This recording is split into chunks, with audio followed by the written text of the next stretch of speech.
In this video, we're going to be talking about some mobility stretching tips. What's the best way to stretch? How do you increase your flexibility safely without hurting yourself? Hello everybody, hey, this is Mike Kohler coming to you from Mike Kohler Fitness. I've been a fitness trainer, gym owner, and nutritional coach for over 25 years. And in this video, let's talk about the best way to increase your mobility, how to increase your flexibility, and obviously how to do it and not actually hurt yourself. I know a lot of people, a lot of clients come to my gym, they said, we're stretching at home. I took this class, I pulled a muscle doing a stretch class. That's something you really never want to happen. But let's first define what I mean by mobility movement or mobility stretching. I mean, you may have seen that term used thrown around a lot now. What I mean by mobility movement, by mobility stretching, is being actively able to stretch or move into all different positions. That's what I mean by in my opinion, what I mean by mobility movement or by mobility stretching, as opposed to passive stretching or static stretching. Okay, passive stretching just means that, for example, if someone passively takes your arm, say you want to flex your shoulder, instead of actively stretching your shoulder, someone passively pulls you or pushes you beyond what your active range would be, what your mobility range would be, into a passive range. Okay, that's where most people I find get hurt, is when they're stretching beyond their active range into their passive range. And that's also very common when it comes to static stretching. A classic static stretch, pretty much like, say you're looking to stretch your hamstring, you put your leg up or you put your heel up on a chair, you lean forward and you elongate the hamstring muscle, the muscle behind the back of your leg, but you're actually using your body weight and you're kind of like forcing yourself into the end range, into your end passive range. Okay, so that would be way beyond your active range. That's what I would consider is the dangerous range, that passive range.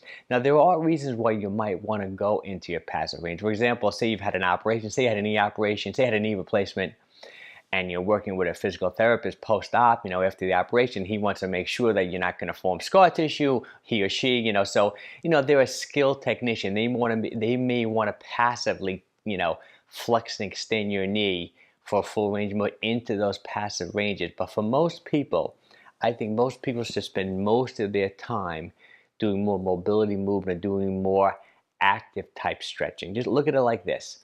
Any position that you can contract into, in my opinion, is a safe position. Your body won't allow you to go into a range of motion that you're not strong in, or that you have no neurological control. Your brain is always communicating with your central nervous system is always communicating with your muscles. There are receptors and things in the muscles that communicate with the brain that regulate tension and how long and short a muscle will be depending upon its activity.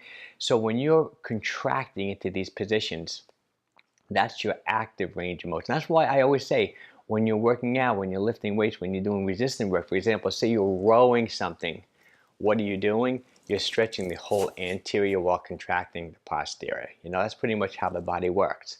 So you can never go wrong doing mobility type work and doing active type stretching. But let me give you an example why I think passive stretching can be dangerous for someone. For example, let's say you're a tennis player and your warm-up routine for playing tennis is to do a lot of static stretching, like you're stretching out your hamstrings, you're stretching out your adductors, your inner thighs, doing a lot of reaching, a lot of static stretching type things. Or maybe even have a tennis partner or even a trainer who'll put you on the ground and will stretch you out, really go right to your end range or your passive ranges.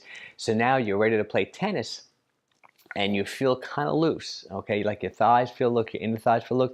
The problem is now you're able to go into positions that you're really not supposed to be in, that you have no strength in, and that you have no neurological control in.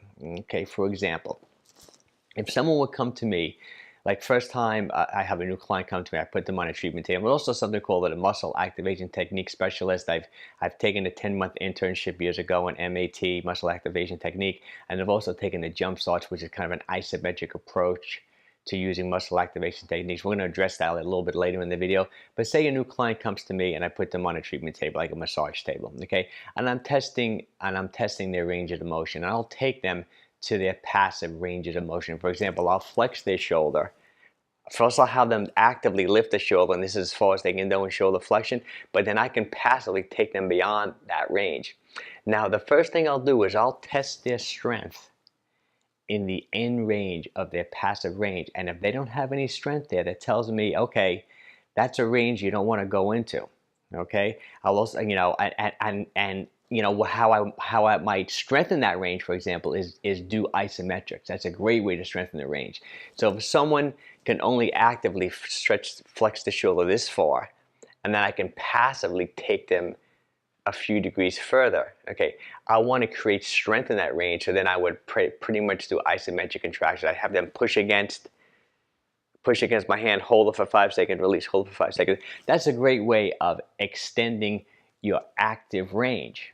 Okay, so that passive range is a dangerous range. So back to that example with the tennis player. So now the tennis player warmed up, stretched out the inner thigh, stretched out the hamstring passively, doing static stretching, or maybe a partner stretch them out. Then they go play. Then they go play tennis. Now they're able to move into positions that they really don't have any right going into. They have no neurological control. They have no strength there. So they can pull a muscle. They can injure themselves. That's where people run into trouble, when they use these passive range when they're not supposed to. When they don't really own those ranges. Similar to like say let's take a martial artist, and they want to be able to kick really high. They want to kick an opponent, say, in the head, something like that. My son's a black belt. My brother is too. They're really into the martial arts. I'm very impressed by martial arts, by the way. And they do a lot of static stretching. One thing, and they stretch out their hamstring, they stretch out their adductors, their inner thigh, and they want to be able to kick really high. The problem is that if I actively tested them, like how hard could they slowly kick and hold that end position, it will be nowhere near as high as if they're kicking like if using momentum, using inertia, and actively released the inner thigh and passively released the inner thigh and hamstring through static stretching. They'll be able to kick much higher, and that's when they're vulnerable to injury. When they're almost in a way too passively flexible. I'd much rather an athlete, an individual, be a little bit tighter, but being able to control all the ranges they can go in. Actually, this is a phrase I learned from Greg Roscoff, who taught muscle activation techniques. He always said you want mobility with stability. Like, you don't want to just be flexible and be all over the place and have no control and no strength in those positions. So pretty much, I think the best way to increase your mobility, like the best mobility tip, like the name of this video is to really just do most of your stretching actively, contractile stretching, okay? Any part of your body that you feel is tight, you can just contract into it, okay? For example, what I mean by that is, let's say your chest is tight, okay? Your pectoral chest attaches to your sternum, clavicle, humerus. It's actually an internal rotator of the shoulder. So a great stretch, as opposed to holding onto a doorway and forcing yourself passively into an end range, which I think could be dangerous, you want to contract into that range. For example, just chest out back, like take your hand straight. You might want to externally rotate if you know the anatomy, you know how the body works. The pec is an internal rotator, so now we're lengthening the pectorals, and then just bring the arm all the way back. Go as far as you can. You're elongating, stretching out the chest safely, contracting all the posterior muscles. I would hold that for 5 or 6 seconds. You can release, do it again, do that 5-6 times. And you can pretty much do this at pretty much any different part of your body. Just think, whenever you're moving, you're pretty much actively stretching. Okay, you may want to segment the body into different parts, into your spine, for example, if I want to stretch my neck, I go back and forth. I have all these mobility movements that I do. Look me up on YouTube. I know you're watching this probably on YouTube now. Look up my upper body mobility movement video. Great video. You can check that out. I have a lot of mobility movement videos, for the ankles, for the elbows, for the entire body. And I'll actually be doing more of them. So that's the biggest point I want to drive home in this video today, is that be careful when it comes to passive stretching, static stretching. There might be reasons why you might want to do it, but I don't recommend you passively stretch, open up these ranges of motion, even with any modality. Say you're doing ART or any technique that will open up a range of motion, but then that would lead to a point where you don't have strength or neurological control in that new range of motion. You have to be careful with. Okay, really keep that in mind. But when it comes to mobility movement, when it comes to active stretching, it's really hard to mess up. You know, you pretty much any position you can move into or you can contract it into is a safe position and a position that will really increase your flexibility, mobility. It'll be mobility, like we said, with stability, with strength. Well, I hope you really enjoyed this video. If you did, make sure you subscribe to my channel. I really appreciate everyone who has subscribed in the past. And I try to put these videos out every single week. And any topics you want to hear about, drop me an email, make a comment. I'll try to do a video on anything health and fitness and nutrition related. Well, take care, everyone. Hope everyone's having a wonderful day.